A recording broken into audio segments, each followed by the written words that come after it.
हम marketing super villain hall of fame में अमर होने के लिए एक बहुत ही असंभावित उम्मीदवार को शामिल और सम्मानित करने जा रहे हैं। लैरी हरमन, जिन्हें बोजो द क्लाउन के नाम से भी जाना जाता है। ठीक है, असंभावित, संभावना नहीं, बिल्कुल, लेकिन मार्केटिंग हॉल ऑफ फेम में सभी में से लैरी उन सभी में से सबसे योग्य हो सकता है। क्यों? आप देखिए, लैरी यह सुनिश्चित करने के लिए इतना समर्पित था कि उसका व्यक्तिगत ब्रांड वास्तव में सार्वभौमिक था कि उसने वास्तव में इसे सबसे चरम बाजार परीक्षण में साबित करने के लिए अपनी जान जोखिम में डाल दी, जो मैंने अपने जीवन में कभी नहीं सुना था। और 24/7 पीसने वाली मानसिकता वाले आप सभी सिग्मा पुरुषों के लिए एक ऐसे व्यक्ति द्वारा विनम्र होने के लिए तैयार रहें जो हर दिन काम करने के लिए मेकअप पहनता है। यदि उसे बोझों के आकार के 83 जोकर जूतों के सामने झुकने का एक कारण चाहिए था, तो यह तथ्य है कि वह एक सपने को साकार करने में सक्षम था, जो कि लगभग हर व्यवसाय के मालिक के पास होता है, लेकिन कभी भी पूरी तरह से साकार करने में सक्षम नहीं। बोझों ने अपना क्लोन बनाया। दुनिया में अधिक बोझों की आवश्यकता को देखते हुए उन्होंने सफलतापूर्वक एक बोझों प्रशिक्षण कार्यक्रम बनाया और बाजार में मांग को पूरा करने में आपूर्ति में मदद करने के लिए व्यक्तिगत रूप से 200 से अधिक बोझों फ्रेंचाइजी विकसित की।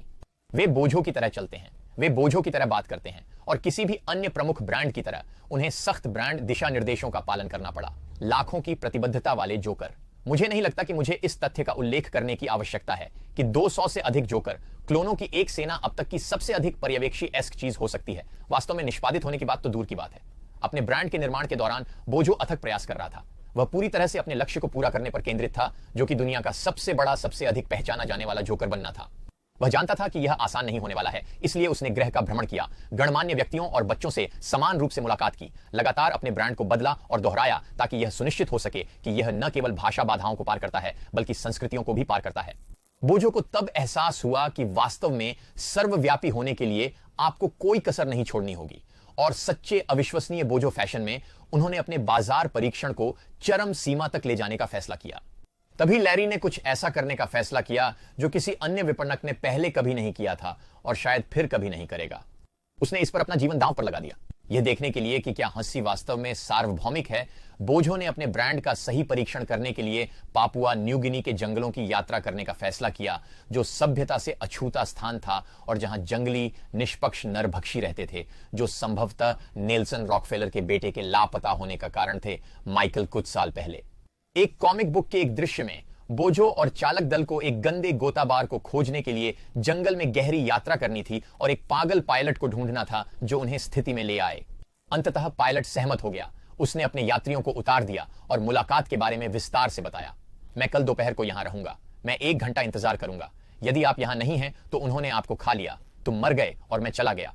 अब ऐसी कहानी के लिए कोई स्पॉइलर नहीं है जो इतनी पागलपन भरी हो कि उस पर विश्वास करने के लिए उसे पढ़ना पड़े, लेकिन कहने की जरूरत नहीं है, बोझो और चालक दल बच गए और बोझो ब्रांड ने अब तक की सबसे चरम बाजार परीक्षा पास कर ली।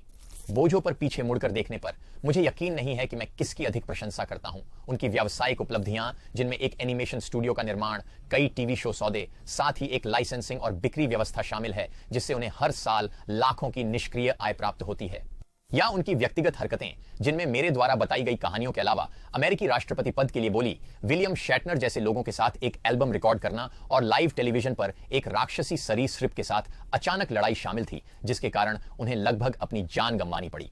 सुपरविलन शब्द की तरह बोझो नाम भी अक्सर नकारात्मक अर्थ के साथ उछाला जाता है। हालांकि मुझे उम्मीद है कि अगली बार जब आप इस मार्केटिंग सुपरविलन का नाम व्यर्थ में लेने का निर्णय लेंगे तो 2 बार सोचेंगे। लैरी हारमन, आपकी सेना आपको सलाम करती है। मार्केटिंग सुपरविलन में आपका स्वागत है।